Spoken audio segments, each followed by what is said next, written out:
We're going to take a look at the market for the Everest, race number 7 on the card. And, of course, we've got 3 $500 bets to give away this morning, and we'll be announcing the winners of those later on in the show. We've got $1,500 worth of bets between Jason Tarnated, Brodley and myself to give away. Shoals, no one missed her run last time out. Straws barrier number 2, Tim Clark to take the ride, $6.230 is the favourite. Reds L $6.50, $8 for Baker Magic. Brad Gray's on the line from Sydney. Weather-wise, Brad, we've got ourselves a heavy track. Is it going to get any worse? Good morning to you.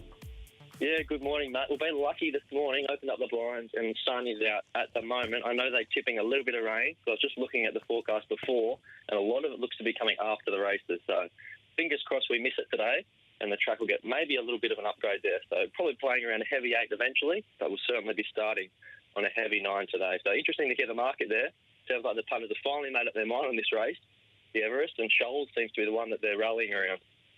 Yeah, we've got $6.230 the price here in New Zealand. Just want to talk about the Premier Stakes, the last run, the lead up into the Everest. What did you make of the format of that? Is there some things that you've taken more notice on in terms of getting a guide into today? Yeah, this is a really interesting race because Randwick raced lightning fast this day. It actually broke the track record by 3.5 lengths, which is just unheard of. So, but even when you scale that back, it's still a really, really hot race. The obvious ones to come out of it are your 3 there. So Tantarinawang ducked up the fence, covered a lot less ground than anything else in the race to win.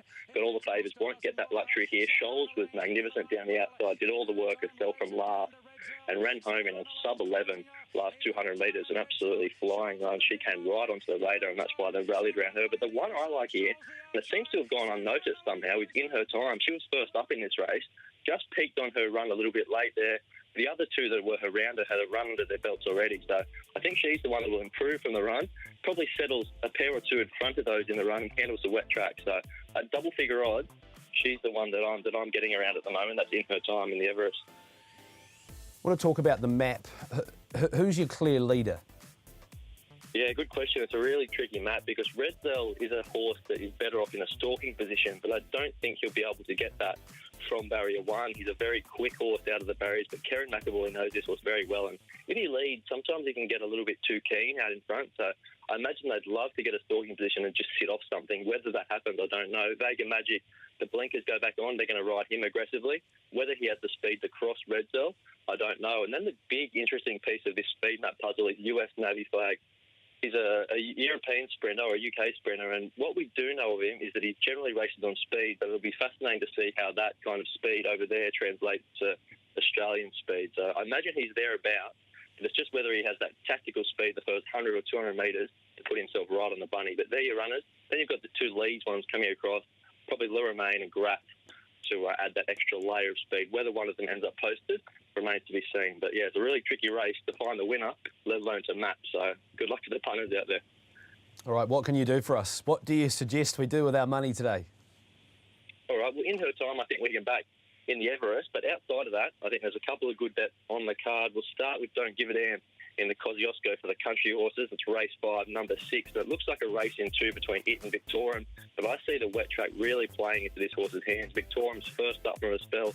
Don't Give a Damn is a month between runs, but he has that really nice base, a 1,400 metre run back to 1,200 metres. And we know when we see this horse fresh, he absolutely flies. And at his best, he's good enough to give this race a real shake. I expect him to start favourite. So if you do like him like me, I anticipate or encourage you to take those early odds. Tactical Advantage is in the Sydney Stakes, which is actually the Everest consolation race. I think he's about $4.60, $4.80 around that price at the moment. I think that's a reasonable price for this horse. He's been flying for his new stable. He's under the care of Chris Lees, and he's won 3 from 4 since being in that yard. And that loss was a really good one. He gave 7 kilos to the winner. Sharp rising grade here, but he's always given the impression that he will handle group company. He gets a lovely card across into this. He's drawn 1, should trail Jungle Edge, who we know rips along out in front, and they're presenting a straight. I think he's hard to beat, race 6, number 9. And one of the bit of odds I think the punters can play around is in the Craven Plate later in the day. That's race 8, number 8.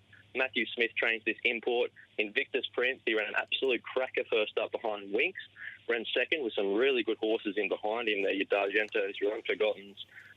I think he's been a little bit lost since then. He might look a little bit flat, but he's just looking for that 2,000 metre trip. As I say, he's an import, and he did have some staying credentials when he was trained overseas. So 2,000 metres, wet track should be okay for him. and he's double-figure odds here, so I think he's worth an each-way ticket. That's Invictus Prince, race 8, number 8.